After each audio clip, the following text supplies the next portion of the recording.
నమస్తే, నేను Naresh. Welcome to స్వతంత్ర బిగ్ టాక్.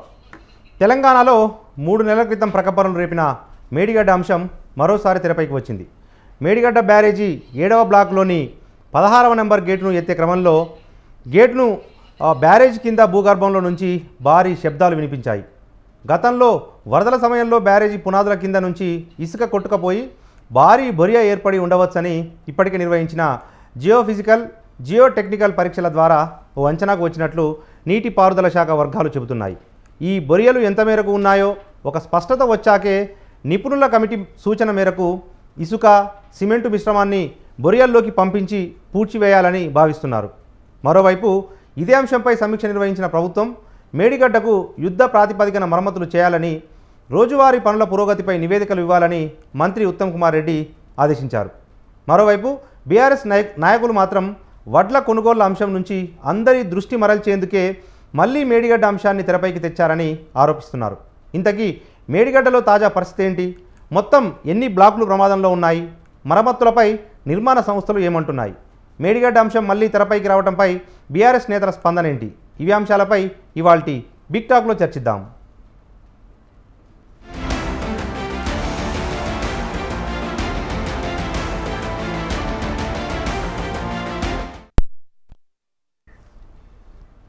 రైట్, ఇదే అంశంపై చర్చను ప్రారంభిద్దాం. మనతో పాటు చర్చలో పాల్గొంటున్నారు మన స్టూడియోకి వచ్చి మనకు అందుబాటులో ఉన్న టీపీసీసీ అధికార ప్రతినిధి గౌరీ సతీష్ గారు. వారితో పాటు మనకు జూమ్లో బీజేపీ రాష్ట్ర అధికార ప్రతినిధి గంగాపురం వెంకటరెడ్డి గారు కూడా మనకు లైవ్లో జాయిన్ అయ్యారు. మొదట మనం టీపీసీసీ అధికార ప్రతినిధి గౌరీ సతీష్ గారి దగ్గర వెళ్దాం. సతీష్ గారు నమస్తే అండి. సార్ నమస్తే.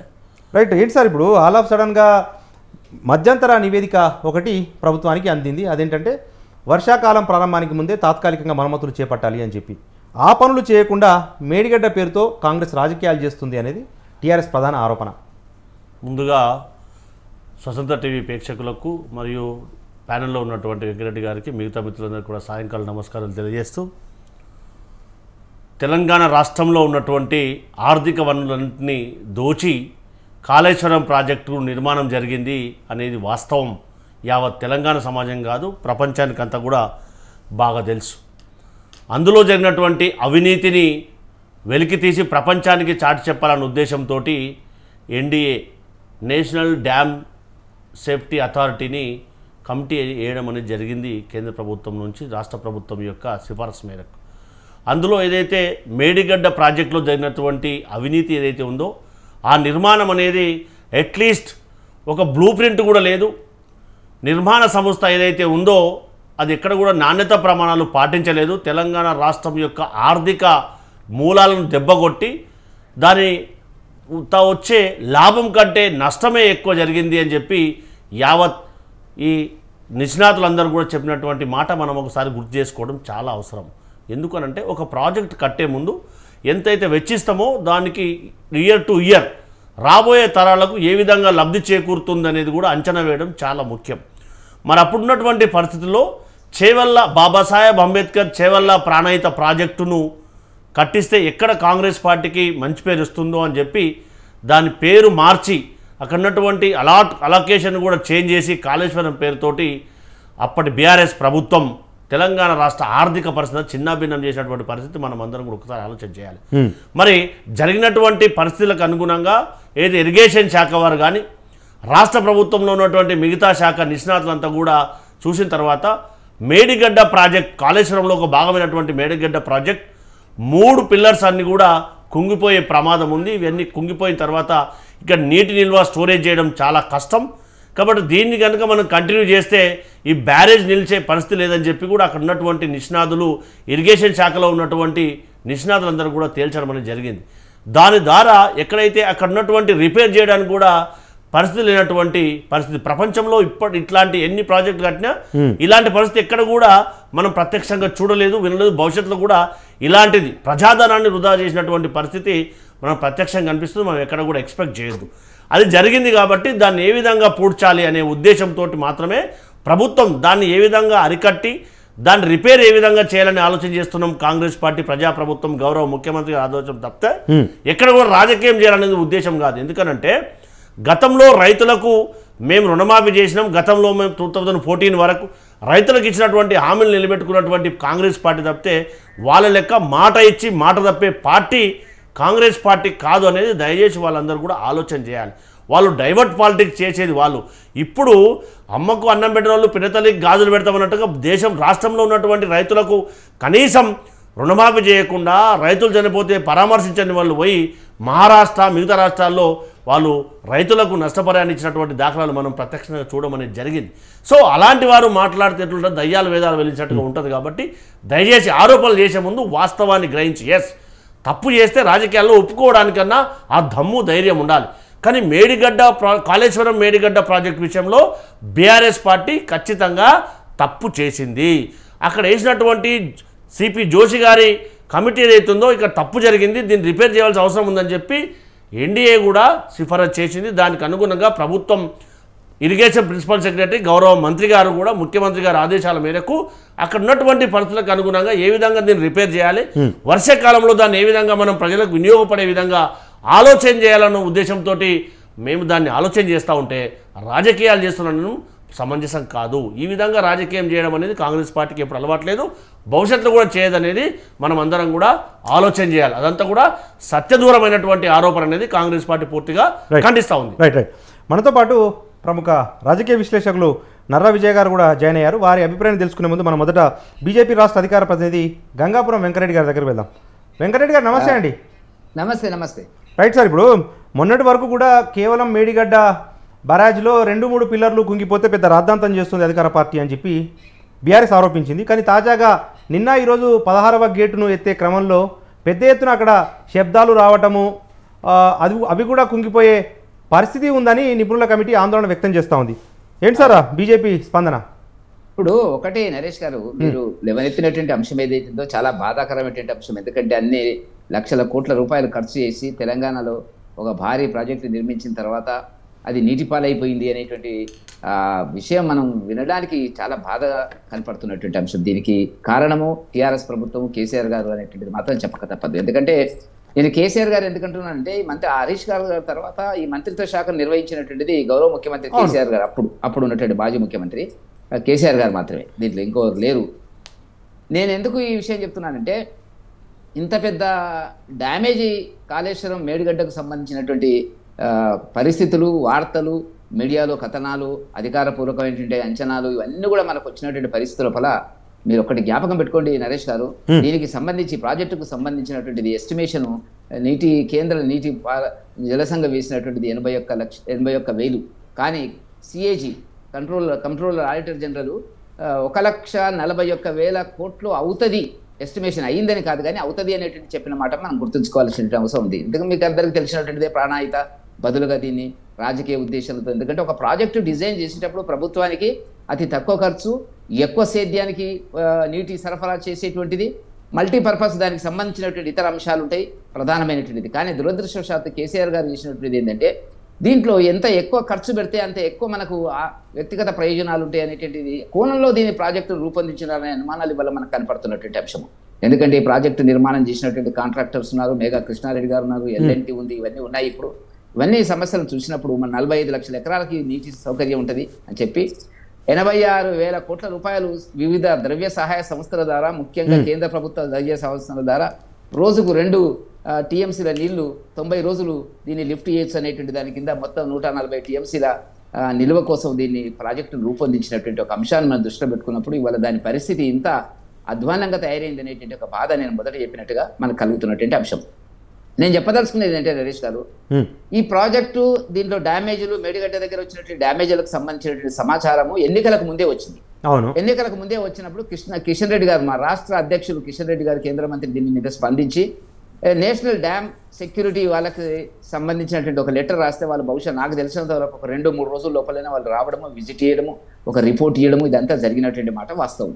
తర్వాత రాష్ట్ర ప్రభుత్వం దీన్ని మీనవేషాలు లెక్కబెట్టి చివరికి ఏంటంటే ఓ జ్యుడిషియల్ కమిషన్ చేసింది. నిజానికి రేవంత్ రెడ్డి గారు ప్రభుత్వం చేయాల్సింది ఏంటంటే ఒక సిబిఐ ఎంక్వైరీ చేస్తే చాలా విషయాలు మనకు బయటకు వచ్చేది. ఇక్కడ టెక్నికల్ అంశాలు ఉన్నాయి, అవినీతి 2. ఇప్పుడు టెక్నికల్ అంశాలే కాదు, టెక్నికల్తో పాటు టెక్నికల్ అంశాలను అవినీతి కేంద్రంగా రూపొందించుకొని మార్పు చేసుకొని డబ్బులు ఎట్లా సంపాదించాలి, అవినీతి ఎట్లా చేసుకోవాలా అనేటువంటి ఒక ప్రధాన లక్ష్యం కింద ఈ ప్రాజెక్టును రూపొందించినట్టుగా ఇప్పుడు మనకు వస్తున్నటువంటి అనుమానాలు. నేను వ్యక్తిగతంగా ఎవరి మీద ఆరోపణలు చేయడం లేదు, కానీ అది the very purpose of this project, redesign project ఏదైతే ఉందో, keeping in view A corruption అనేటువంటి దాన్ని దృష్టిలో పెట్టుకొని చేసినటువంటిది అని చెప్పి వాళ్ళందరం మనకు ఒక ఆలోచన వచ్చిన తర్వాత రేవంత్ రెడ్డి గారి ప్రభుత్వం దీని మీద దాని కాలయాపన చేయడం జరిగింది. కమిషన్ సిబిఐకి ఇవ్వడానికి, సిబిఐ అనగానే కేంద్ర ప్రభుత్వ సంస్థ అనేటువంటి దాని కింద ఇప్పటికీ రిపోర్ట్ వచ్చేది, ప్రాథమిక రిపోర్ట్ వచ్చింది. ఫస్ట్ చేయాల్సినటువంటి 2 కార్యక్రమాలు నా దృష్టిలో భారతీయ జనతా పార్టీ భావిస్తున్నటువంటిది నరేష్ గారు. ఒకటి, ప్రాజెక్టు ఈ రకంగా డ్యామేజ్ కావడానికి, వేల కోట్ల రూపాయలు వృధా కావడానికి ఎవరు కారణం అనేటువంటిది ఒకటి ఫిక్స్ చేయాలా. రెండోది, వెంటనే రైతులకు సంబంధించినటువంటిది ఈ డ్యామేజ్ వల్ల రైతు వ్యవసాయానికి సంబంధించినటువంటి వచ్చే భారీ నష్టాన్ని ఏ రకంగా తాత్కాలిక చర్యల ద్వారా చేయాలనేటువంటి ఉండాలి. అవన్నీ పక్కకు పెట్టారు. వీళ్ళు 5 నెలలు అట్లా నిద్రపోతూ పోతూ ఓ కమిషన్, జ్యుడిషియల్ కమిషన్ ఇచ్చినారు. సరే, అది ఏం జరుగుతుందో మనకు తెలియదు. నేను అంటున్నది ఏంటంటే, కారకులు ఎవరు దీనికి? కారకులు అనేది ఫస్ట్ ప్రైమరీ రిపోర్ట్, ఒకటి ప్రాథమిక రిపోర్ట్ తెప్పించుకోవాలి. వచ్చినటువంటిది కారకులు ఎవరు ఉండాలా? అధికారులు, కాంట్రాక్టర్లు. ఈ ఇద్దరి మీద బాధ్యతని ఫిక్స్ చేయకుండా, మరి మేఘా కృష్ణారెడ్డి అంటే కాంగ్రెస్కి ఎంత ప్రేమలో నాకు తెలియదు, ఏ రాష్ట్రంలో ఎవరికి ఏ కాంట్రాక్ట్లు ఉన్నాయో అనేటువంటి దానికి ఉన్నటువంటి పరిస్థితి. కాబట్టి మేఘా కృష్ణారెడ్డి కానివ్వండి, ఎల్ఎన్టీ కానివ్వండి, ఇది బాధ్యతలకు సంబంధించినటువంటిది పూర్తిగా ఒక జాతీయ విపత్తును సృష్టించేటువంటి పద్ధతి లోపల అవినీతి కేంద్రంగా తయారైనటువంటి కాళేశ్వరం ప్రాజెక్టుకు సంబంధించినటువంటి దర్యాప్తులో వేగవంతం చేయవలసినటువంటిది, నిర్మోహమాటంగా, ఈ రాగద్వేషాలకు అతీతంగా అనే కోణం లోపల ఈ ప్రాజెక్టు గురించి ఆలోచిస్తే బాగుండేది రేవంత్ రెడ్డి గారు గవర్నమెంట్. కానీ చేయకుండా తీరా వర్షాకాలం వచ్చింది, మరి దీని తాత్కాలిక చర్యలేంది, ఇవన్నీ నేషనల్ డ్యామ్ సెక్యూరిటీ ఏదైతే ఉందో అది ఇచ్చిన రిపోర్టు, దాన్ని ఏ రకంగా తీసుకోవాలా, అది కేంద్ర ప్రభుత్వ సంస్థ అయినప్పుడు కూడా దాన్ని ముందుకు తీసుకుపోయే ప్రయత్నం లోపల రైతులకు ఏం చేస్తే బాగుంటుంది అనేటువంటి తాత్కాలిక చర్యలకు సంబంధించి నిన్న మొన్న ఏదో మాట్లాడుతున్నారు. కాలం మీదికి వచ్చింది, కానీ చర్యలు మాత్రం కనపడతలేవు. దీనిలో రాజకీయ ఉద్దేశాలు ఏమైనా ఉన్నాయా? ఎందుకంటే టీఆర్ఎస్ ను మీద చర్య తీసుకోవడానికి వాళ్ళకు ఉండేటువంటి ఢిల్లీ స్థాయిలో ఇండి గ్రూప్కు సంబంధించినటువంటి వాళ్ళు చాలా మంది ఉన్నారు. అక్కడ కమ్యూనిస్టులు వాళ్ళంతా కూడా కేసీఆర్కు భక్తులుగా ఉన్నటువంటి వాళ్ళు కొంతమంది ఇప్పటికీ ఉన్నారు. కాబట్టి దేశంలో, రాష్ట్రంలో ఒకవేళ అట్లాంటి చర్యలు తీసుకుంటే బీజేపీ బలపడుతుంది. కాబట్టి మీరు తీసుకోకండి, అది 3వ శక్తి కింద అట్లే దాన్ని బతికించండి, కొన ఊపరితో దాన్ని అట్లాగే మరి వెంటిలేటర్ మీద ఉన్నా కూడా బతికించండి, మందులు ఇచ్చే అనేటువంటి పద్ధతి లోపల కాంగ్రెస్ అవలంబిస్తుందా అనేటువంటి అనుమానాలు మాకు జరుగుతున్నటువంటిది. ఎందుకంటే నేను ఈ మాట ఎందుకు ఆరోపణ చేస్తున్నానంటే, తీవ్రమైనటువంటి నష్టం జరిగిన తర్వాత, ఇంత పెద్ద డ్యామేజ్ జరిగిన తర్వాత 5 మాసాలుగా రైతులకు సంబంధించినటువంటి వ్యవసాయ రంగంలో వచ్చినటువంటి ఈ నష్టం ఏదైతే ఉందో దీన్ని భర్తీ చేసే కార్యక్రమం లోపల కమిషన్ 7 లేటే చేసినారు. ఏం జరుగుతుంది అనేటువంటి తెలియనటువంటి పరిస్థితుల వల్ల నిన్న మొన్న కొంత చలనం కనిపిస్తున్నటువంటి మాట వాస్తవంగానే సరైన పద్ధతి లోపల సకాలం లోపల కాంగ్రెస్ ప్రభుత్వం, రేవంత్ రెడ్డి గారి ప్రభుత్వం దీని మీద స్పందించి యాక్షన్ కు రావాల్సిన అవసరం ఉంది. ఈ పార్టీ నేను అంటున్నది ఏంటంటే, ఎవరు బాధ్యులు అనేటువంటిది నిర్ణయించవలసిన అవసరం ఉంది అని చెప్పి అది దాంట్లో వెనక్కిపోయినారు కాంగ్రెస్ అనేటువంటిది నా యొక్క ప్రధానమైనటువంటి ఆరోపణ. Right, okay. మనతో పాటు ప్రముఖ రాజకీయ విశ్లేషకులు నర్రా విజయ్ గారు ఉన్నారు. విజయ్ గారు నమస్తే. నమస్కారం, చెప్పండి. రైట్ సార్, ఇప్పుడు గతంలో 2-3 పిల్లర్ల వద్ద ప్రాబ్లం జరిగింది, కానీ ఇప్పుడు తాజాగా 16-17 పిల్లర్లు దగ్గర గేట్లను ఎత్తే క్రమంలో అక్కడ కూడా ఆ పిల్లర్ కూడా కుంగిపోయే ప్రమాదం ఏర్పడ్డది అని చెప్పి నిపుణులు అభిప్రాయపడతా ఉన్నారు. నిజంగా ప్రాజెక్టు అంత లోపభూయిష్టంగా ఉందా ఏంటి? చూడండి, తెలంగాణ కోణంలో దీన్ని చూడాల్సినటువంటి అవసరం ఉంది. తెలంగాణకు మనకు ఉన్నటువంటి ఇట్లా ఉన్నటువంటి తెలంగాణ మనం ఎత్తిపోసుకోవడం తప్ప తెలంగాణకు మరొక మార్గం లేనటువంటిది. అటువంటి సిచ్యువేషన్లో కట్టినటువంటి బ్యారేజ్లు ఇవి మొత్తం అయినటువంటిది ఎంత ఖర్చు పెట్టింది ఇప్పటి వరకు? 93,000 కోట్ల రూపాయలు. 136,000 కోట్లు అనేది మిగతా 3వ టీఎంసీ అండ్ డిస్ట్రిబ్యూటరీ కాలువలు ఇంకా తోమలే, వాటికి కావాల్సినటువంటిది అంశం. ఇప్పుడు ఆ పని జరిగింది. ఈ బ్యారేజీ, ఇప్పుడు మేడిగడ్డ బ్యారేజీ మొత్తం నిర్మాణానికి 86 గేట్లు పెట్టి నిర్మించడానికి అయినటువంటిది 3,000 చిల్లర కోట్లు మాత్రమే. 3 బ్యారేజీలకు కలిపి 10,000 కోట్లు మాత్రమే అయింది. 3 బ్యారేజీలు ఇంకేం కాలేదు. ఈ బ్యారేజీ 3 పిల్లర్లది అయినటువంటి కనిపిస్తున్నది. దీన్ని ఏం చేయాలి? రాజకీయం చేసేది పడిపోతే బాధ్యులు ఎవరో గుర్తించండి, విచారణ వైపు. ప్రపంచవ్యాప్తంగా కూడా ఇట్లాంటి డ్యామేజ్ ఏది జరిగిన ఇరిగేషన్ లో ఓవైపు విచారణ జరుగుతుంటది, ఓవైపు రిపేర్లు జరుగుతుంటాయి. ఫాస్ట్ గా చేయాల్సినటువంటి అవసరం ఉంటది. ఇప్పుడు ఈ 6 నెలల నుంచి రాజకీయం చేసుకుంటూనే ఉన్నారు తప్ప తెలంగాణ సోయితోటో తెలంగాణ కోణంతోటో ఆలోచించినటువంటి ప్రభుత్వం లాగా మాత్రం కనిపించటం లేదు. మీకు ఎన్డీఎస్ఏ ప్లస్ కేంద్ర ప్రభుత్వం ఆధ్వర్యంలోనే నిర్మితమవుతున్నటువంటి పోలవరమే కూలిపోయింది. కూలిపోతే ఇంతవరకు ఎన్డీఎస్ఏ రిపోర్ట్ చేయలేదు, ఇంతవరకు రిపేర్ స్టార్ట్ చేయలేదండి పోలవరంలో. ఆ రకమైనటువంటి సిచ్యువేషన్ ఉన్నటువంటి ఇక్కడ బ్యారేజీ 3 గేట్లు పోయినాయి. ఇప్పుడు ఆల్రెడీ ఏంది నిన్న తీసినటువంటి 2 గేట్లు సేఫ్ గానే తీశారు, 3వ గేట్ తీస్తుంటే శబ్దాలు వచ్చినాయని అంటున్నారు. శబ్దాలు వచ్చి ఆగినటువంటి నేపథ్యంలో ఈ 5 నెలల నుంచి ఇంత చూసిన వాళ్ళు ఇంకేంది జియో టెక్నికల్ జియోలాజికల్ సంబంధించిన నిపుణుల సలహా తీసుకోవాలని నిన్న పనిచేసేది ఆపిరండి. ఇన్ని రోజులు ఈ 5 నెలల నుంచి చూసిన వాళ్ళు వాళ్ళని పక్కకే పెట్టుకోవాలి కదా పనులు చేసేటప్పుడు. వీళ్ళు ఎన్డీఎస్ఏ అనుమతి కూడా ఇచ్చింది, గేట్ రాకపోతే ఆ గేట్ కట్ చేయండి అని కూడా చెప్పింది ఎన్డీఎస్ఏ. గేట్ కట్ చేసి మీకు గేట్ రాకపోతే వెళ్ళి కట్టర్ తోటి కట్ చేసి తీసేయండి అని కూడా ఆర్డర్లో ఇచ్చింది. అది పని చేయలేదు. ఆడ చిన్న బొయ్యారం కనిపించింది, పొక్క కనిపించింది అనగానే మళ్ళీ జియో ఫిజికల్ జియో టెక్నికల్ వాళ్ళు ఎన్నడు రావాలి, చూసేసరికి ఇంకో వారం రోజులు అయిపోతుంది. మళ్ళీ ఏమంటారు జూన్ 30 లోపు రిపేర్ అంతా చేస్తాము అని చెప్తున్నట్టు. ఇది కాదు తెలంగాణకు సంబంధించినటువంటిది. తెలంగాణకు ఇప్పుడు ఏమైంది, ఎల్లంపల్లిలో ఇప్పుడు ఎండబెట్టిరు. ఎల్లంపల్లిలో సుక్క నీరు లేదండి. ఇప్పుడు ఎల్లంపల్లి కీలకం. ఇవన్నీ ఏంది, సుందిల్లా అదే విధంగా అన్నారంలో ఉన్న బ్యారేజ్ నీళ్లు కూడా కాల్ చేసిర్రు. ఎందుకు కాల్ చేసిర్రు, ఆ నీళ్ళు ఎత్తి ఎల్లంపల్లిలో పోయొచ్చు కదా, అవి ఖాళీ చేసిర్రు. సరే మేడిగడ్డ నీళ్ళు అంటే వెళ్ళిపోయినాయి, ఓకే. ఆ 2 బ్యారేజ్ల నీళ్లు కనీసం ఎత్తిపోసుకుంటే ఎల్లంపల్లిలో నీళ్లు ఉండేది. ఇప్పుడు ఎల్లంపల్లిలో సుక్క లేదు. ఉత్తర తెలంగాణ మొత్తం ఈ వానాకాలం పంటలు కూడా పండేటువంటి సిచ్యువేషన్ లేకుండా ఇప్పుడున్న ప్రభుత్వం నిర్లక్ష్యం రాజకీయం కోసం రిపేర్ చేస్తే స్టార్ట్ చేస్తే 5 నెలలు అయిపోతే మళ్ళీ అవుతుంది, అయితే గత ప్రభుత్వానికి పోతుంది అనే ఒక ఇంటెన్షనే కనిపించింది తప్ప అరే సొంత ఇల్లు ఏదన్నా చిన్న రిపేర్ వస్తే చేసుకోరా.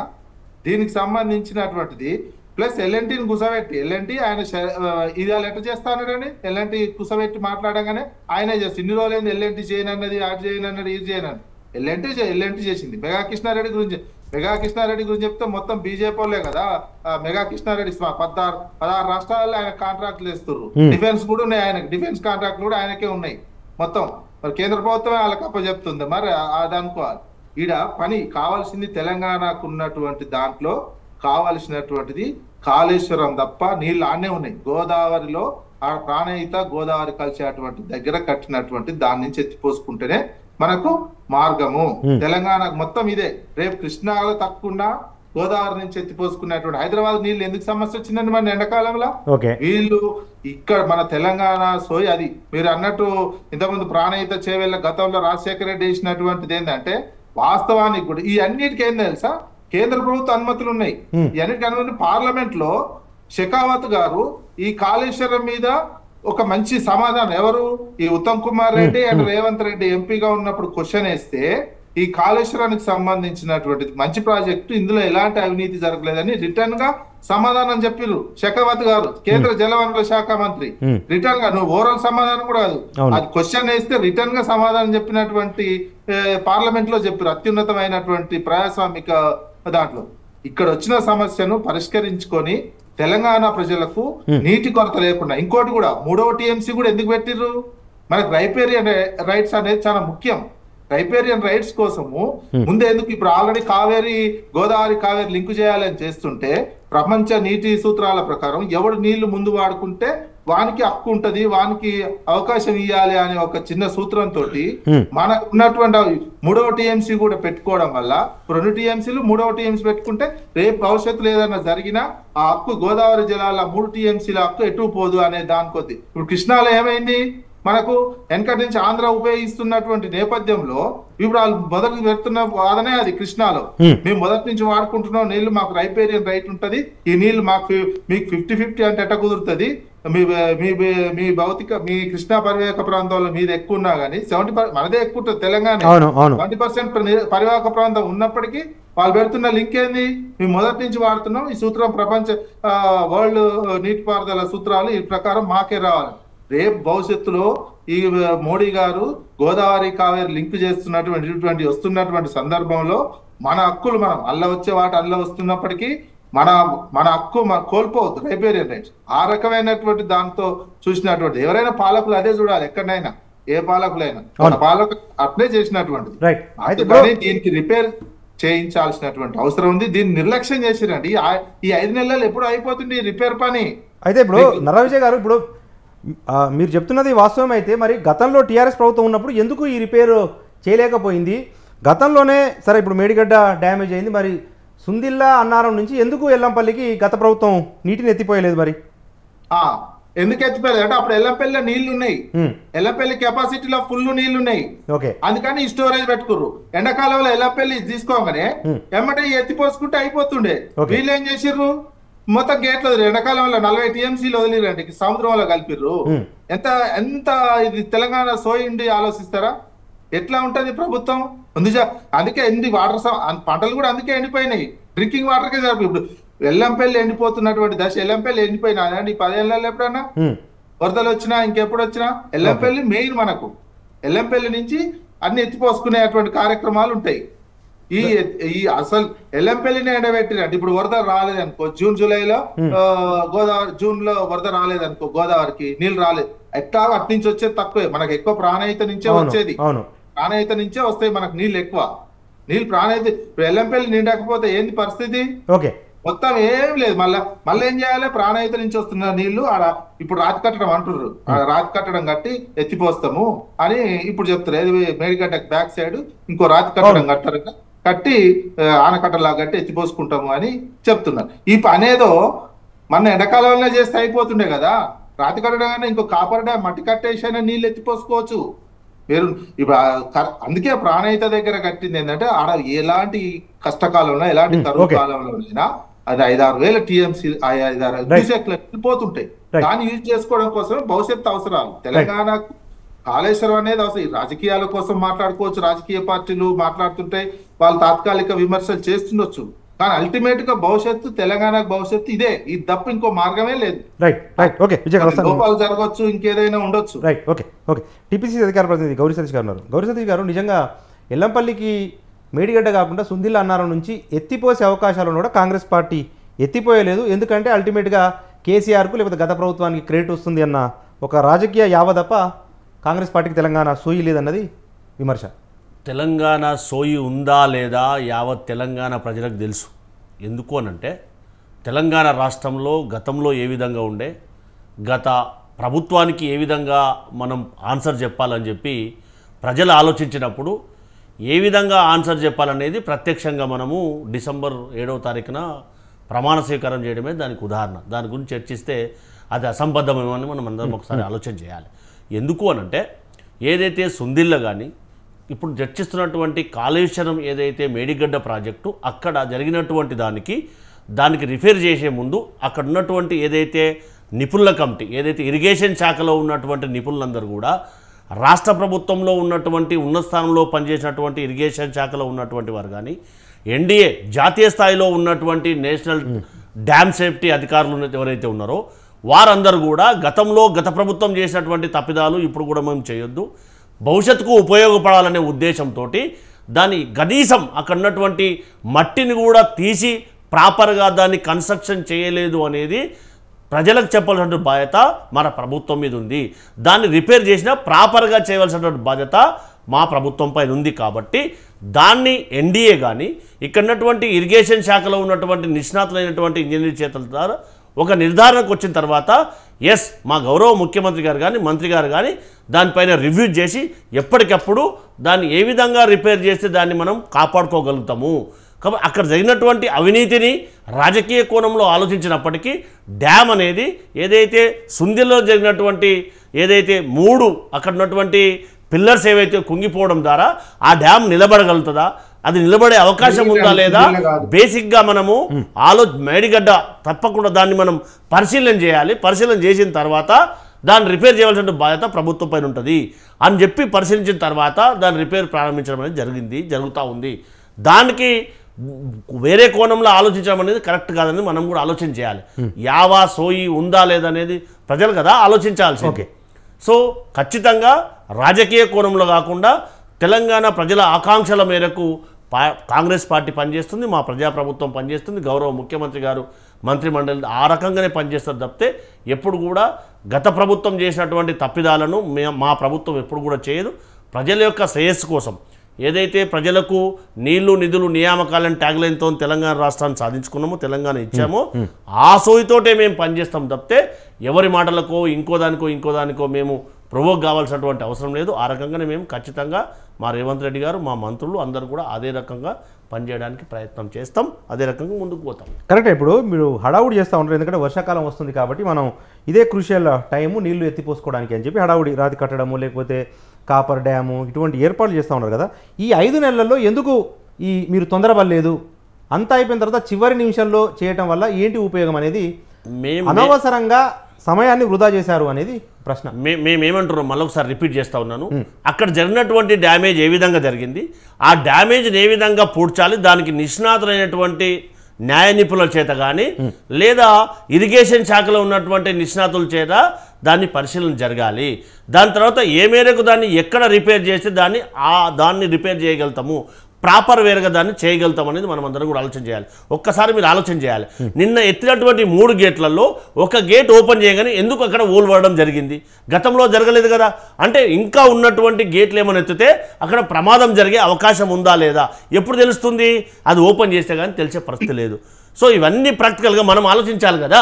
అది ఆలోచించకుండా ఊహించుకు చేయలేము కదా.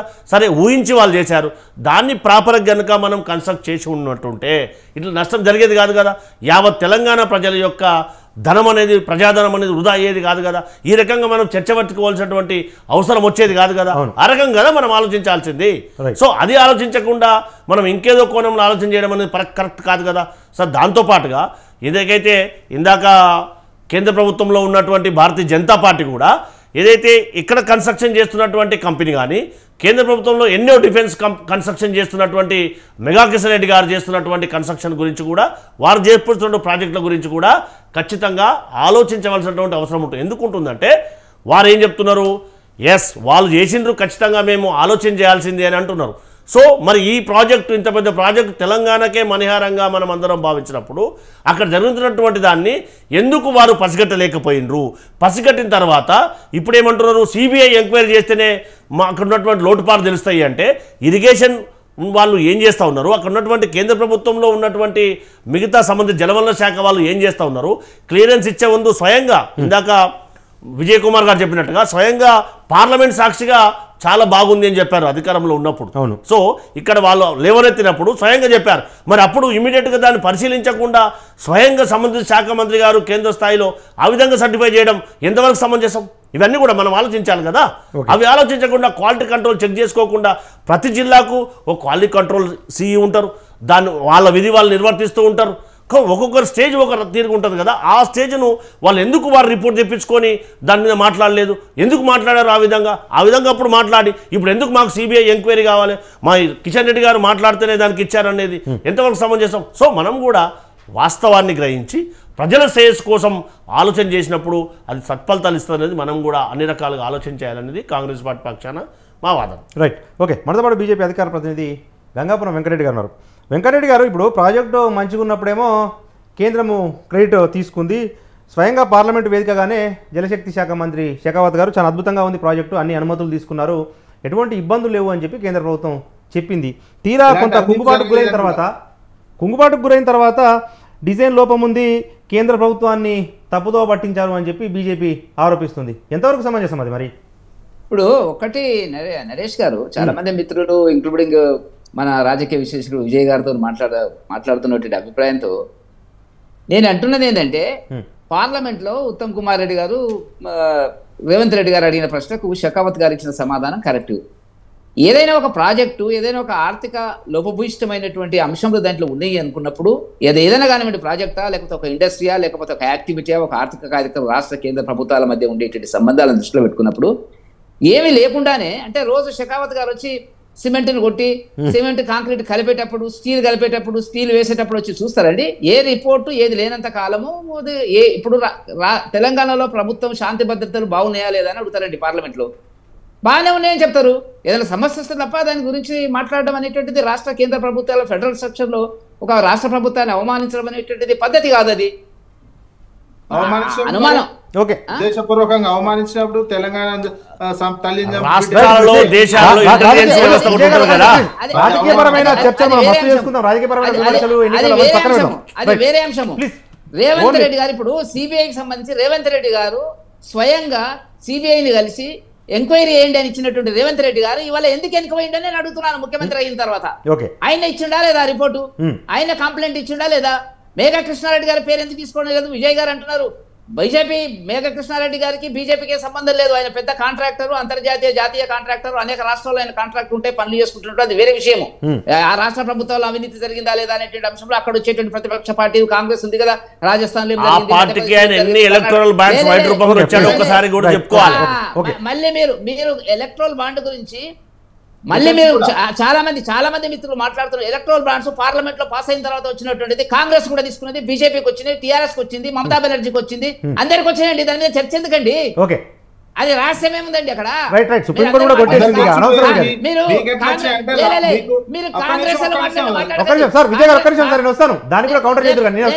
వినండి, కాంగ్రెస్ వాళ్ళు మాట్లాడద్దు. ఇప్పుడు విజయ్ నరేష్ గారు ఒక విషయాన్ని చెప్పదలుచుకున్నది, కాంగ్రెస్ గానీ ఏది కానీ అందరికి రాలేదండి బాండ్లు. అది పార్లమెంట్ లో పాస్ అయిన తర్వాత వచ్చినట్టు దాంట్లో తప్పులు పొరపాట్లు ఉన్నట్టయితే సరిదిద్దుకోవాలి, చేయాల్సిన అవసరం ఉంది. సుప్రీంకోర్టు దాని మీద ఇచ్చినటువంటి దాని ప్రకారంగా బహిర్గతం చేయాలన్నారు, చేసిండ్రు. పెద్ద విచిత్రమే ఉందండి. ప్రతి ఒక్కరి మాట్లాడుతున్నారు. ఎవరికి రాలేదండి? మమతా బెనర్జీకి రాలేదండి. మమతా బెనర్జీకి వచ్చేటువంటి 15,000 కోట్లు, భారతీయ జనతా పార్టీకి వచ్చే జాతీయ స్థాయిలో వచ్చినటువంటి 6,000 కోట్లకు పెద్ద తేడా ఏమి లేదు. ఇక్కడ కేసీఆర్ గారికి రాలేదండి, కాంగ్రెస్ కి మీకు రాలే. ఎందుకు రాలేదంటే కాంగ్రెస్ కి రాకపోవడానికి కారణం ఏంటంటే 3 రాష్ట్రాల్లో పరిమితమైంది, దాని భవిష్యత్తు లేదు. ఎవరు ఇచ్చాడు? కాంట్రాక్టర్ కూడా ఇచ్చేటప్పుడు అనేక అంశాలు ఉంటది. ఆ చర్చకి ఈ చర్చకి లింక్ లేదు. నేను అన్నది ఏంటంటే ఇవ్వలేటి వరకు రేవంత్ రెడ్డి గారు ఒక్కసారైనా ఈ కాంట్రాక్టర్ సంబంధించినటువంటి మేఘా కృష్ణారెడ్డి పేరు ఎందుకు తీసుకోలేదు? ఏం జరుగుతుంది రాజకీయంగా? ఏదో డిలే చేస్తున్నారు, వాళ్ళ రాజకీయ అవసరాలు ఉన్నాయి, ఆ అవసరాల కోణంలో వాళ్ళ నిర్ణయాలు ఉన్నాయి. అది నేను అంటున్నది ఏంటంటే తెలంగాణకు అన్యాయం జరగకూడదు, రైతాంగానికి అన్యాయం జరగకూడదు. నీటిపారుదలకు సంబంధించిన విషయం లోపల 3 వ్యక్తులు దీనికి కారణం. ఒకటి ఆ మంత్రి పదవి చేస్తున్నటువంటి గౌరవ మాజీ ముఖ్యమంత్రి గారు కేసీఆర్ గారు, మరియు కాంట్రాక్టరు, అధికారులు. వీళ్ళ మీద చర్యలు తీసుకోకుండా రోజు పొద్దున మాట్లాడి సాయంత్రం దాకా అన్యాయం జరిగింది, అవినీతి జరిగింది అనేటువంటిది రేవంత్ రెడ్డి గారు ప్రభుత్వం మాట్లాడితే అక్కడ జరుగుతున్న నష్టానికి ఎప్పుడు పూర్తి చేస్తారంటూ నేను ఎప్పుడు చేయబోతున్నారు? మొదలది చేయాలి కదా. అది చేయకుండా ఒక కాలక్షేపము ఎన్నికల కోణంలో వాడుతున్నారు. సరే ఎట్లాగో చచ్చిన పాము, బీఆర్ఎస్ చచ్చిన పాము వదిలేండి దాన్ని. ఇప్పుడు జరుగుతున్నది ఏంటనేటువంటిది వాళ్ళ మేము ప్రశ్నిస్తున్నాం. కాబట్టి దానికి దీనికి లింకు పెట్టి మాట్లాడితే అర్థం లేదు. కాబట్టి ఇవాళ వెంటనే దానికి మరమ్మతులు చేయాలా, రైతాంగాన్ని కాపాడుకోవాలా, వ్యవసాయ రంగంలో దానివల్ల జరిగినటువంటి నష్టాన్ని మరి భర్తీ చేసే ప్రయత్నం, ఇది తాత్కాలిక ప్రయత్నాలు మొదలు పెట్టాలా. అదేవిధంగా బాధ్యులైన మీద వాళ్ళ మీద రాజకీయాలకు అతీతంగా దానికి లింక్ ఉంది. ఇప్పుడు సార్ విజయ్ గారు అన్నారు జాతీయ స్థాయిలో అనేక రాష్ట్రాల్లో బీజేపీకి ఆయన మేఘా కృష్ణారెడ్డి గారు కానీ కర్ణాటకలో కూడా ఉంది. కర్ణాటకకు సంబంధించిన ప్రభుత్వాలతో కూడా వాళ్ళకి లింక్ ఉంది. నేను దాని గురించి మాట్లాడడం లేదు, తెలంగాణ వరకు మాట్లాడుతున్నా. మేఘా కృష్ణారెడ్డి గారు కాంట్రాక్టర్ తప్పు చేస్తే దాని మీద మేము చర్య తీసుకుంటున్నాం అనేటువంటిది అనుకుంటే సరిపోతుంది. ఆ మేఘా కృష్ణారెడ్డి గారు మిగతా రాష్ట్రాల్లో ఏం జరిగింది, మిగతా రాష్ట్రాల్లో ముఖ్యమంత్రి ఇట్లా చేసినారా లేదా, ప్రభుత్వాలు ఇట్లా చేసినా లేదా, అవినీతికి పాల్పడ్డా లేదా చర్చ లేకుండా అక్కడ బాగానే జరిగి ఉంటుంది.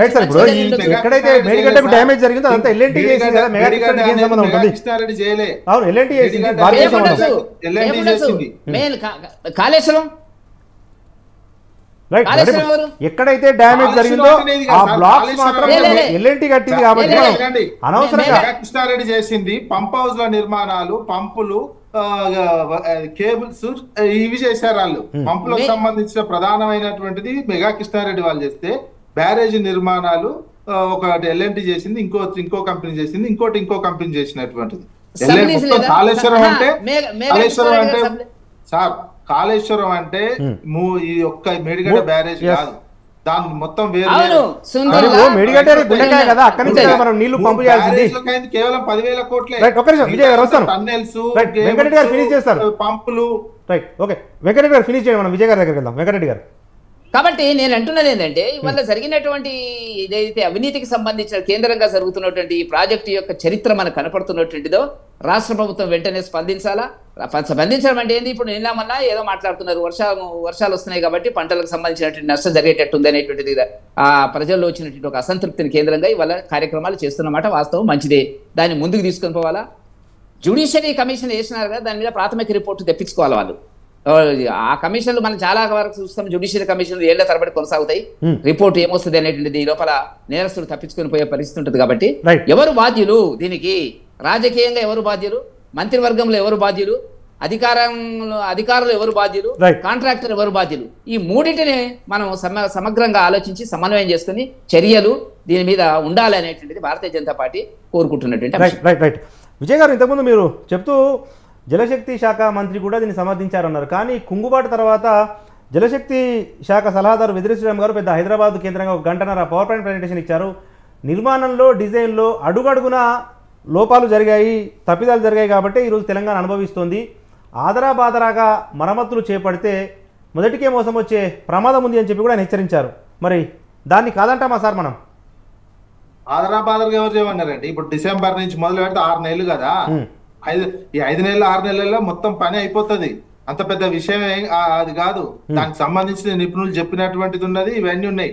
ఎన్డీఎస్ఏ ఇచ్చినటువంటి ఏదైనా అసలు ఎన్డీఎస్ఏ దేశవ్యాప్తంగా ఎక్కడ కూడా చేసినటువంటి దానికి ఇమీడియట్ రిపోర్ట్లే ఇవ్వలేదండి ఇంతవరకు. ఎన్డీఎస్ఏ నేషనల్ డ్యామ్ సేఫ్టీ అథారిటీది పోలవరం ఎగ్జాంపుల్ మనకు పోలవరందే కదా, మొత్తం కేంద్ర ప్రభుత్వమే కట్టేది, అది వాళ్ళ పైసలతోటే కదా మొత్తం కట్టేది. అది కూలిపోతే ఇంతవరకు ఎన్డీఎస్ఏ వేసింది, ఇంతవరకు రిపోర్ట్ ఇవ్వలే, పని ఆగిపోయింది. ఆడ మొత్తం ఎందుకు మొత్తుకున్నది, పని ఎందుకు జరుగుతలేదు, పోలవరం ఎందుకు డిలే అవుతుంది, దాన్ని ఏం చేయాలి, ఏంది ఫ్రమ్ వాళ్ళు కూలిపోతే ఇంతవరకు ఎన్డీఎస్ఏ ఏం చెప్పలేనటువంటి సిచ్యువేషన్. ఇక్కడ ఏదో ఎలక్షన్స్ ఉన్నాయని చెప్పి ఇవన్నీ చెప్తున్నటువంటి. ఇప్పుడు వెదిరి శ్రీరామ్, ఇప్పుడు అప్పుడు షకావత్ సమాధానం చెప్పినప్పుడు వెదిరి శ్రీరామ్ సలహాదారుడే, అప్పుడు కూడా ఉన్నాడు వెదిరి శ్రీరాము.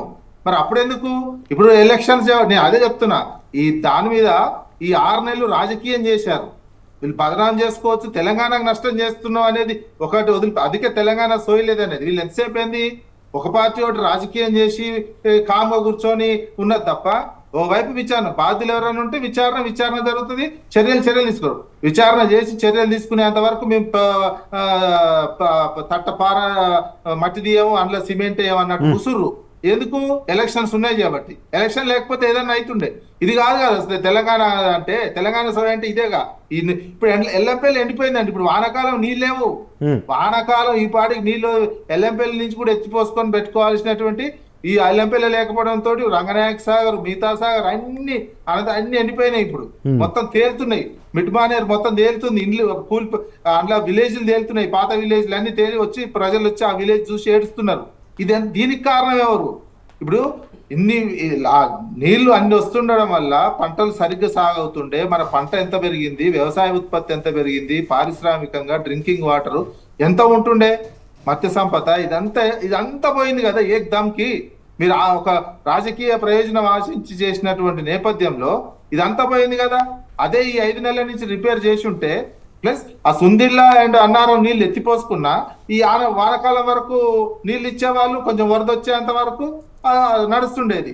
అది లేదు, ఇది లేదు. 40 టీఎంసీలు సముద్రంలోకి వదిలి ఆగమాగం చేసి తెలంగాణని ఈ రకమైనటువంటి ఇబ్బందులకు గురి చేయడం అంటే, ఇది ప్రభుత్వము ఆ రకమైనటువంటి ఆలోచన ధోరణితో లేదు. ఎంతసేపు రాజకీయాలు, తిట్లు, బూతులు అనే యాంగిల్ అనే ఆ సిద్ధాంతమే ప్రకారమే పనిచేస్తుంది తప్ప రాష్ట్ర ప్రభుత్వం అనేది ఈ రకమైనటువంటి ఆలోచన ఎందుకు చేయలేదు. ఇప్పుడు కూడా గేట్ ఏంది, 1-2 గేట్లు తీసారు. వాళ్ళకి తెలుసు ఆ గేట్ ఇంతమంది టెక్నికల్ టీము, ఇంతమంది ఇంజనీర్లు, ఇంతమంది పోయి చూసినప్పుడు ఇది అక్కడ ఉన్నటువంటి హోలో ఏందో తెలిసిపోయి ఉంటది కదా. ఇప్పుడు ఏంది, ఆ ఒక్క గేట్ తీస్తుంటే సౌండ్ వస్తుంటే మళ్ళా జియో ఫిజికల్, జియో టెక్నికల్ వాళ్ళు రావాలి. వాళ్ళు ఏంది వచ్చి అన్ని చెక్ చేసి పక్కకు పెట్టుకొని చేసుకుంటారు కదండి ఎవరైనా. వాళ్ళని ముందే ఇన్ని సమస్యలు వస్తాయని ఆ మాత్రం అంచనా వేయలేరా? ఇంత టెక్నికల్ సౌండ్ ఉన్నటువంటి, ఇంత సాంకేతిక పరిజ్ఞానం ఉన్న సమాజంలో వాళ్ళు అంచనా వేసి వాళ్ళని కూడా ముందే పిలిపించుకొని అక్కడ పెట్టుకోవాలి కదా. లేకపోతే ఆల్రెడీ ముందే సర్వే చేయించి పెట్టుకోవాలి కదా. ఎన్డీఎస్ఏ మధ్యంతర నివేదిక ఇచ్చి ఎన్నాళ్ళు అయింది. మధ్యంతర నివేదిక ఇచ్చిన తర్వాత కూడా వీళ్ళు పని మొదలు పెట్టలే. ఇది నిర్లక్ష్యం.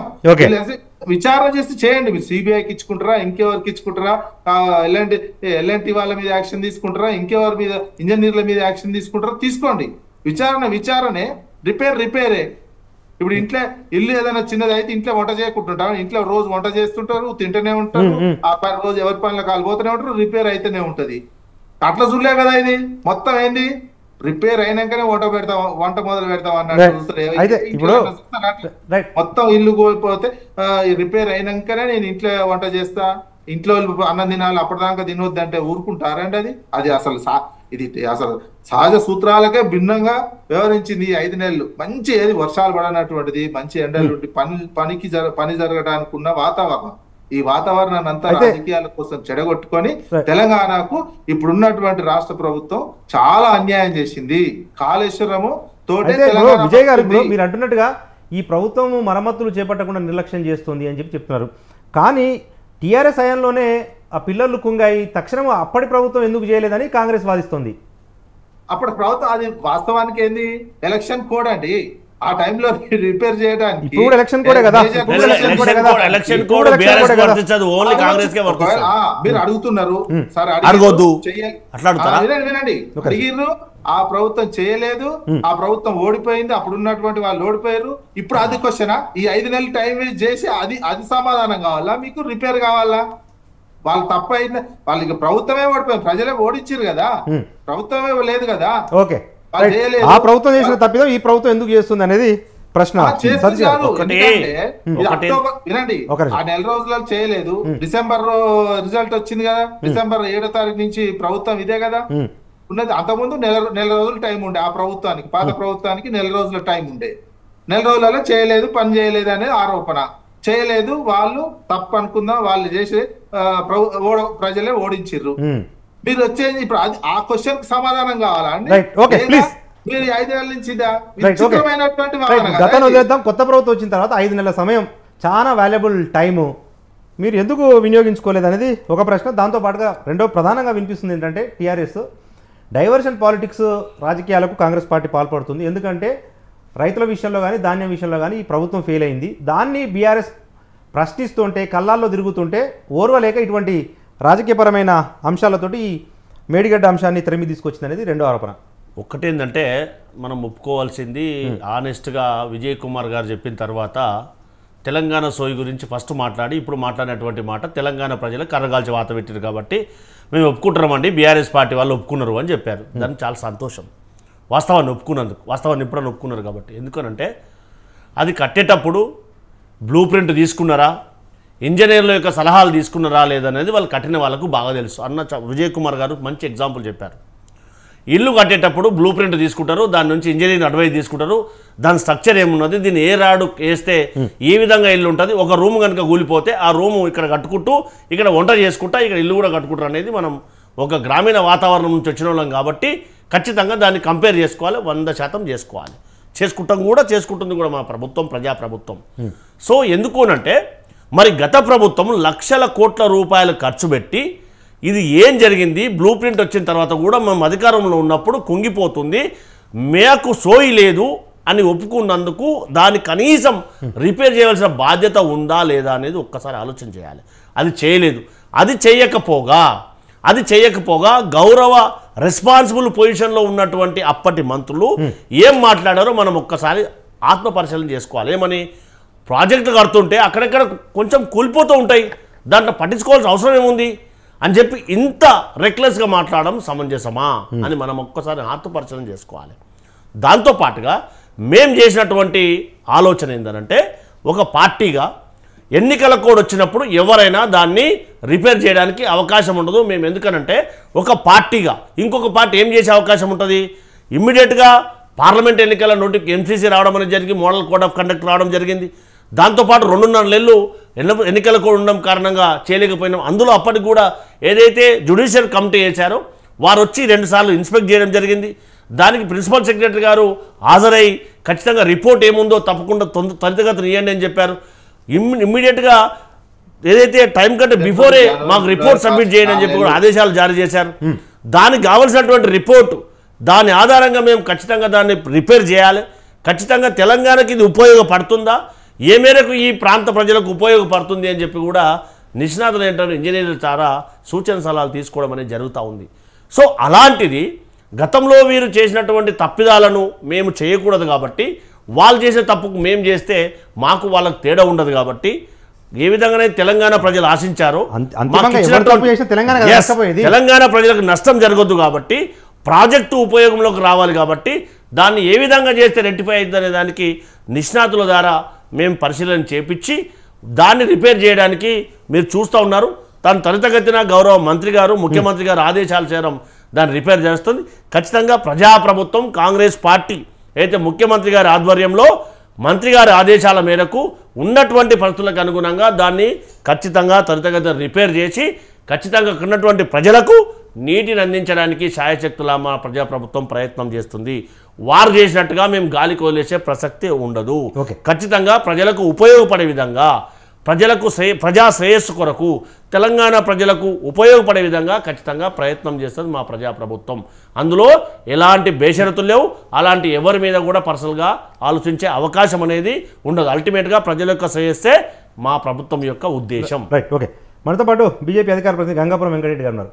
సార్, ఇప్పుడు ఈ మేడిగడ్డ కుంగుబాటు టెక్నికల్ కాంగ్రెస్ పార్టీ నిర్లక్ష్యం చేసిందా, బీఆర్ఎస్ నిర్లక్ష్యం చేసిందా అన్న అంశాన్ని పక్కన పెడితే ఏటీఎస్ఏ అధికారులు వచ్చిన తర్వాత ఎందుకు అంటే ఇప్పుడు పోలవరం కూలిపోయినప్పుడు దాన్ని కనీసం సందర్శించలేదు, నివేదిక ఇవ్వలేదు. కావాలని తెలంగాణ అప్పటి ప్రభుత్వాన్ని బదనాం చేసేందుకే కేంద్రము కాంగ్రెస్ పార్టీ కలిసి కుట్రలు పన్నుతున్నాయి తెలంగాణ పైన అనేది కొంతమంది విమర్శిస్తూ ఉన్నారు. ఏంటి సార్ మరి? ఇప్పుడు ఒకటి నరేష్ గారు, పోలవరం ఏం జరిగింది, దేశంలో ఇంకో ప్రాజెక్ట్ ఏం జరిగింది అనేటువంటి చర్చ అనేటువంటిది అది అక్కడ ఉండే పరిస్థితులు ఏంది, అక్కడ ఎవరు అడిగినారు, ఎవరు లేదు, ఏ రకమైన నష్టం జరిగింది అనే దాని మీద ఆ ప్రభుత్వం అడిగింది. ఇక్కడ బాధ్యతాయుతమైనటువంటి పదవిలో ఉన్నటువంటి కిషన్ రెడ్డి గారు లెటర్ రాసినారు. మీకు అందరికీ తెలుసు. యాజ్ ఎ సీనియర్ జర్నలిస్ట్ గా మీరు బహుశా చూసుంటారు. ఆ లెటర్ నా దగ్గర ఉంది ఇప్పుడు. ఆ లెటర్ అది రాసిన తర్వాతనే కేసీఆర్ గారి ప్రభుత్వం ఉన్నప్పుడే రాసిన తర్వాతనే వాళ్ళు ఇమ్మీడియట్ గా యాక్షన్లోకి వచ్చినటువంటి మాట వాస్తవం. ఎందుకంటే దాని ప్రమాదం ఆ తర్వాత నీళ్లు వదిలేయడము చేయడము ఆ రిపోర్టు ఆధారంగా మరి ఇవన్నీ జరిగినటువంటిది. ఎందుకంటే అది చాలా గంభీరమైనటువంటి సమస్య, రాజకీయాలతో సంబంధం అనేటువంటిది కాదు. ఇప్పుడు అన్యాయం జరిగింది, దాంట్లో అవినీతి జరిగింది, అది కూలిపోతుంది, లేకపోతే దానికి క్రాక్స్ వచ్చినాయి అనేటువంటి పరిస్థితి చాలా భయానకంగా మనకు మీడియాలో వచ్చిన తర్వాత కిషన్ రెడ్డి గారు ఇమీడియట్ యాక్ట్ తీసుకున్న బాధ్యత అది. మిగతా దగ్గర ఏం జరిగింది పోలవరం అనేటువంటిది అప్రస్తుతము. దాని మీద నాకు ఐడియా కూడా లేదు. నేను చర్చకు కూడా రాను. నేను తెలంగాణ వరకే నేను మాట్లాడతాను. తెలంగాణ భావజాలము, తెలంగాణ వరకే మనకు ఉండేటువంటి సమస్యలు. నేను ఎందుకు ఈ మాట చెప్తున్నానంటే, ఈ ప్రాజెక్టుకు సంబంధించి రీడిజైన్ చేసినటువంటిది నిజంగా మేము ప్రొఫెసర్ కోదండరామ్ గారితో పనిచేస్తున్నాను. నేను పనిచేస్తున్నప్పుడు పరిస్థితి లోపల దీని డిజైన్ ఎక్కడెక్కడ జరగాలి, ఏం చేయాలా అనేటువంటి ఎక్కడికి బదులుగా ఎక్కడ కట్టారు, దీనికి ఎక్కడ లొకేషన్ తీసుకున్నారు అనేటువంటి దాని మీద ప్రొఫెసర్ కోదండరామ్ గారు, ఇప్పుడు కూడా రఘు గారు ఉన్నారు, ఇంజనీరింగ్ విద్యుత్ శాఖలో ఇంజనీర్గా పనిచేస్తున్నారు. ఆయన ఇచ్చినటువంటి పవర్ పాయింట్ ప్రజెంటేషన్స్ ఏవైతున్నాయో కాంగ్రెస్ నాయకులు అందరితో సహా ప్రజా సంఘాలతో సహా మేము చూపించడం జరిగింది, చెప్పడం జరిగింది, పబ్లిసిటీ జరిగింది. మీరు ఒకసారి 7-8 సంవత్సరాలు వెనక్కి వెళ్ళడం జరిగినట్టయితే దాని పర్యవసానమే ఆయన వరంగల్ ప్రమోషన్ చేసి పంపించి మళ్ళీ డీప్రమోట్ చేసి ఇప్పటికీ ఆయన పనిచేస్తున్నటువంటి పరిస్థితుల పల ఏ కాంగ్రెస్ వాళ్ళకు సోయలేదండి. దీని మీద మేము కోదండరామ్ గారికి ఆ క్రెడిట్ దక్కాలి. దీని యొక్క ఈ ప్రాజెక్టు వల్ల జరగబోయే నష్టాలు ఏంది అనేటువంటిది ఎవరిని చెప్పినా నమ్మలే ఆ రోజున ప్రజలు కూడా. ఎందుకంటే అన్ని కాలువలు దూవుతున్నారు, వస్తున్నాయి పోతున్నాయి, నీళ్ళు వస్తాయి కదా, మధ్యన కోదండరామ్ గారు అడ్డం పడుతున్నారు అనేటువంటి ఒక అపవాదు కూడా ఆయన మోయవలసిన అవసరం వచ్చింది. కానీ ఇలా వాస్తవం అనేటువంటిది మాత్రం మీరు గుర్తుంచుకోవాల్సినటువంటి అవసరం ఉంది. కాబట్టి నేను చెప్పదలుచుకుంది ఏంటంటే, గతంలో కూడా కోదండరామ్ గారి నాయకత్వంలో ఆయన కాంగ్రెస్ వాళ్ళతో అందరితో ఇది సబ్జెక్ట్ మీద చెప్పడం జరిగింది. పవర్లోకి వచ్చినారు, 5 నెలలు అయింది. మన విజయ్ గారు అన్నట్టుగా దాని మీద చర్యలు లేకుండా రాజకీయంగా వాడుకుంటున్నారు. ఏ చర్యలు చేయలే. ఇప్పుడు ఇది ఉంది, ఏది మన ధరణి ఉంది, ధరణి అకౌంట్ ఓపెన్ చేసిండ్రు, ఒక కమిటీ చేసిండ్రు, వదిలేసిండ్రు. ఇది ఉంది, ఏది మన ఫోన్ ట్యాపింగ్ ఉంది, దానికి అకౌంట్ ఓపెన్ చేసి వదిలేసిండ్రు. శ్రీనివాస్ యాదవ్ గారి డిపార్ట్మెంట్ లో జరిగిన అవినీతి ఏందో ఏ ఒక్కటి కూడా కొలిక్కి తీసుకొచ్చే పరిస్థితుల వల్ల కాంగ్రెస్ ప్రభుత్వం లేదండి. ఒక రాజకీయంగా వాడుకోవడము చేయడం జరుగుతుంది.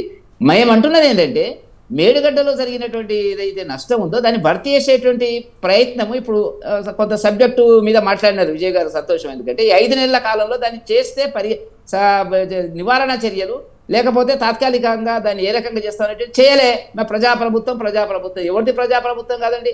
ఈ మధ్యన కాంగ్రెస్ వాళ్ళు మాట్లాడితే ప్రజాప్రభుత్వం అంటారు. టీఆర్ఎస్ కూడా కేసీఆర్ కూడా ప్రజాప్రభుత్వమే. ఇంకో రాష్ట్రంలో ఉన్నటువంటి బీజేపీ ప్రజలు ఎన్నుకున్న ప్రభుత్వము ప్రజాప్రభుత్వం అయితే తప్ప మీకు ఒక్కరికే ప్రజలు ఉన్నారు. కానీ ఎన్నుకున్నంత కాలం, ఓడగొట్టినంత కాలం వాళ్ళే ప్రజలు, గెలిపించినంత కాలం ప్రజలే ఉంటారు. నేను చాలా టీవీలో, ఎందుకు చెప్పకూడదు, చాలా టీవీలో డిబేట్లలో ఒకటి ఊత పదం చెప్తారు, ప్రజాప్రభుత్వం ప్రజాప్రభుత్వం కాదు, అందరు ప్రజాప్రభుత్వమేనండి. వాళ్ళు ఓట్లు వేయకుండా కేసీఆర్ 2 సార్లు ఓటు వేయకుండా వచ్చిందా, అనే ఓట్లు 28 సీట్లు వచ్చిందా, అది వేరే విషయం. కాబట్టి నేను చెప్పదలుచుకున్న పాయింట్ ఏంటంటే, ఇప్పటి కూడా మీరు కాలయాపన చేస్తున్నారు. రైతుల పట్ల మీకు ఒక న్యాయం చేయాలనే దృక్పథం లేదు. ఏదైనా కమిషన్లు కాలయాపన చేస్తున్నారు. మీ రాజకీయ ప్రయోజనాలు ఏమైనా ఉన్నాయా మాకు అర్థమైంది లేదు. టీఆర్ఎస్ను మీరు బతికించాలనుకుంటున్నారా? కొనుగోపడుతున్న టీఆర్ఎస్ను బతికించాలని మీకుంటే ప్రయోజనాలు రాజకీయ, కానీ ప్రజలకు మాత్రం అన్యాయం చేయకూడదు అనేటువంటిది మేము కాంగ్రెస్ పార్టీని డిమాండ్ చేస్తున్నాం. భారతీయ జనతా పార్టీగా వెంటనే చర్యలు చేయాలా, దానికి సంబంధించినటువంటి అవినీతికి సంబంధించినటువంటి వ్యక్తుల పేర్లు బయటికి రావాలా. ఏదో పార్లమెంట్లో అడిగిన ప్రశ్నలకు సమాధానాలు మీరు చెప్పిండ్రు కదా అంటే అనేక కార్యక్రమాలు జరుగుతుంటాయండి. ఇక్కడ ఏం చెప్తారు? ఒక రాష్ట్ర ప్రభుత్వం వెంబడే వచ్చేసి ప్రశ్న అడగగానే ఇక్కడికి వచ్చి సిబిఐని పంపించి ఆ ప్రాజెక్టులో ఏం జరిగింది టెక్నికల్ పర్సన్స్ పంపించి చూస్తారండి. అట్లా అది మామూలుగా జరుగుతుంది రాజకీయాల్లో. ఫెడరల్ స్ట్రక్చర్లో రాష్ట్ర ప్రభుత్వాలు కేంద్ర ప్రభుత్వాలు కలిసి పనిచేస్తే ఎవరు గౌరవించుకుంటారు. కాబట్టి దాన్ని తీసుకొచ్చి మీరు అప్పుడు చెప్పిండ్రు కాబట్టి మీరు ఇప్పుడు ఎందుకు చేయలేదు అప్పుడు ఎందుకు చేయలేదు అనేటువంటి ప్రశ్న అప్రస్తుతం అని చెప్పి నేను భావిస్తున్నాను నరేష్ గారు. రైట్. అయితే ఇప్పుడు వెంకటరెడ్డి గారు మీరు పదే పదే సిబిఐ కప్పచెప్పాలి సిబిఐ కప్పచెప్పాలి. ప్రజాప్రభుత్వం అంటే నేను క్లారిఫై చేస్తాను ఒకసారి వెంకటరెడ్డి గారికి. ప్రజాప్రభుత్వం అంటే ఏంటి వెంకటరెడ్డి గారు అంటే ఖచ్చితంగా ప్రజాస్వామ్యంలో ప్రజల చేత ఎన్నుకోబడ్డే ప్రభుత్వాలే ఎన్నుకోబడతాయి, అది వాస్తవం. కానీ తెలంగాణ రాష్ట్రంలో గత 10 సంవత్సరాలుగా ఏదైతే ప్రజలతోని పరిచయాలు లేకుండా రాష్ట్ర మంత్రులకు ఎమ్మెల్యేలకు కనీసం మంత్రి గారు ముఖ్యమంత్రి గారు కలవలేనటువంటి పరిస్థితిలో సామాన్య ప్రజలకు కూడా మంత్రులు ముఖ్యమంత్రి కలిసే అవకాశం ఉంది. కాబట్టి కంచెను తుంచి ప్రజలను కలవడానికి ప్రగతి భవన్ను పేరు మార్చి ప్రజలకు అవైలబుల్ ఉండే విధంగా ప్రభుత్వాన్ని ఏర్పాటు చేశామనేది దాని యొక్క ఉద్దేశం. ప్రజాప్రభుత్వం అంటే ప్రజలతో ఎన్నిక కాకుండా డైరెక్ట్గా ఎన్నికైనటువంటి ప్రజాప్రభుత్వం కాదనేది దయచేసి మీరు ఆలోచన చేయాలనేది కాంగ్రెస్ పార్టీ పక్షాన విజ్ఞప్తి. రైట్. నర్రా విజయ్ గారి దగ్గర వెళ్దాము, ప్రముఖ రాజకీయ విశ్లేషకులు. నర్రా విజయ్ గారు, నిజంగా ఈ ప్రభుత్వం ఏం చేస్తే తెలంగాణ రైతులకు ఉపయోగకరంగా ఉంటుంది? ఎందుకంటే చాలా ప్రభుత్వం ఆలస్యం చేసింది, సాంకేతిక పరమైన కారణాలు లేకపోతే నిపుణులు ఏం చెప్తున్నారో మనకు బహిర్గతం అయితే కావట్లేదు. కానీ ఏం చేస్తే తెలంగాణ రైతాంగానికి ఉపయోగకరంగా ఉంటుందని భావిస్తారు? నిన్న చెప్పారు కదండి, మళ్ళీ డెడ్ లైన్ జూన్ 30 అని పెట్టుకుందిగా. ఈ డెడ్ లైన్ వీళ్ళే పెట్టుకుంటున్నారు. ఈ ప్రభుత్వానికి ఉన్నది ఏంటంటే డెడ్ లైన్ వీళ్ళే పెట్టుకుంటారు, వీళ్ళే ఉల్లంఘిస్తున్నట్టు కనిపిస్తుంది. జూన్ 30 లోపు మొత్తం మేడిగడ్డ రెడీ చేసి పెట్టి రైతాంగానికి కనీసం గిత్త కూడా నష్టం జరగకుండా మేము అందుకుంటామని నిన్న మరి రివ్యూ మీటింగ్, సీఎం గారు review meeting, Uttam Kumar Reddy review meeting తేల్చిర్రు. మరి జూన్ 30 వరకు ఎట్లయితుందో చూద్దాం. జూన్ 30 తర్వాత మళ్ళీ డేట్ వస్తుందా? ఈ నాకు తెలిసి మాత్రం ఇది పని పూర్తి కాదండి. పని పూర్తి కాదు. రైతాంగం ఈసారి చాలా ఇబ్బంది పడబోతున్నారు. రైతాంగము వీళ్ళు పడాలని కూడా కోరుకుంటారు. ఎందుకంటే ఒడ్లు కొనలేరు, మళ్ళీ ఒడ్లని పండిస్తే మళ్ళీ ఎడ కొనాలి అనే బాధ ఒకటి అయితే కనిపిస్తుంది. లేకపోతే జూన్ 30 వరకు అయితే అదండి అవుతుందా? మళ్ళీ ఇప్పుడు ఇందులో బొయ్యారం ఒకటి కనపడదని మళ్ళీ చెప్తుండ్రి. ఆ బొయ్యారం పుస్తకానికి జియో వాళ్ళని ఇప్పుడు వెలుస్తున్నారంట. అంటే వాళ్ళు రావడానికి వారం రోజులు పడుతుంది.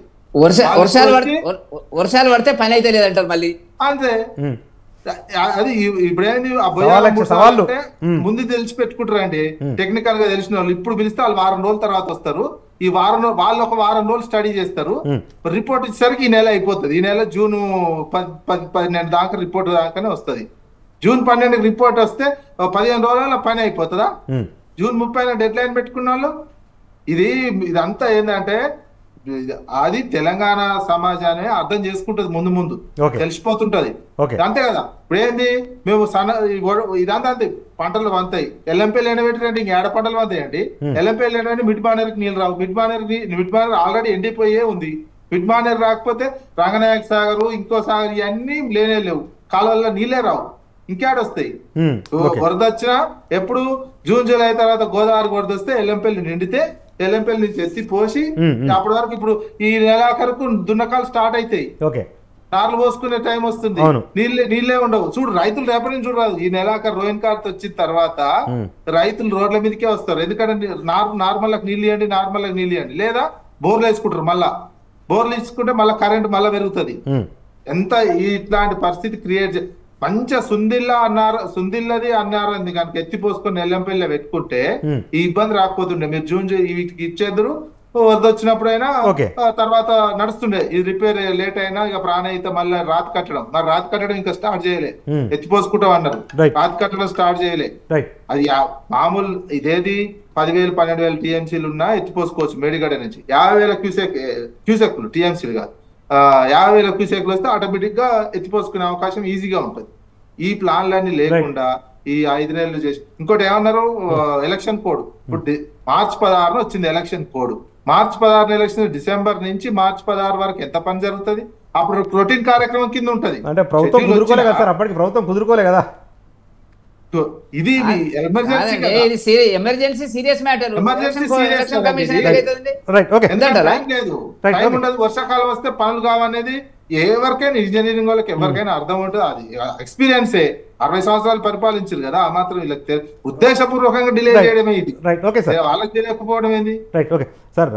గౌరీ సతీష్ గారు, టీపీసీ అధికార ప్రతినిధి, ఫైనల్గా చెప్పండి. సరే, రాజకీయాలు పక్కన పెడితే తెలంగాణ రైతులు నష్టపోయినా, తెలంగాణ ప్రజలు నష్టపోయినా ఆ అపవాదు కాంగ్రెస్ ప్రభుత్వానికే వస్తుంది. మరి ఎట్లా? ఎప్పుడైనా మనం ఒకసారి గుర్తుపెట్టుకోవాలి, గతంలో ఉన్నటువంటి ప్రభుత్వం వరి వేస్తే ఊరి అన్నటువంటి వాళ్ళు రైతుల గురించి మాట్లాడడం ఒకసారి ఆత్మపరిశీలన చేసుకోవాలి. దాంతోపాటుగా ఏదైతే ఇప్పుడు ఉన్నటువంటి మేడిగడ్డ ప్రాజెక్టును దాన్ని రిపేర్ చేసి ప్రజలకు ఉపయోగపడే విధంగా చేయడం మా బాధ్యత, మా ప్రభుత్వం యొక్క బాధ్యత. ఓకే. గౌరవ ముఖ్యమంత్రి గారు, మంత్రి గారు దాని పట్ల ఏ విధంగా నిష్ణాతులతోని రిపేర్ చేయవలసినటువంటి ప్రాంతం ఏదైతే ఉందో దాన్ని ఖచ్చితంగా త్వరితగతిన రిపేర్ చేసి అక్కడ ఉన్నటువంటి ప్రజలకు నీళ్లు అందుబాటులో అందించడానికి శాయశక్తులా మా ప్రభుత్వం ప్రయత్నం చేస్తుంది. అంతేగాని ఈ బీజేపీ వాళ్ళ లెక్క ఏదైతే రైతులను నల్లధనం తీసుకొస్తామని చెప్పి నల్ల చట్టాలు తెచ్చి వాళ్లకు ఉరితాడు చేసినటువంటి వీళ్ళు మాట్లాడడం అనేది పద్ధతి కాదేమని ఒకసారి మనం అందరం కూడా ఆలోచన చేయాలి. కాంగ్రెస్ పార్టీ పక్షాన అదే యావత్ తెలంగాణ ప్రజలకు కూడా విజ్ఞప్తి చేస్తాం. ఖచ్చితంగా త్వరితగతిన వాళ్ళ రిపేర్లన్నింటి కూడా కంప్లీట్ చేస్తాం. రైట్, థ్యాంక్ యూ, ధన్యవాదాలు.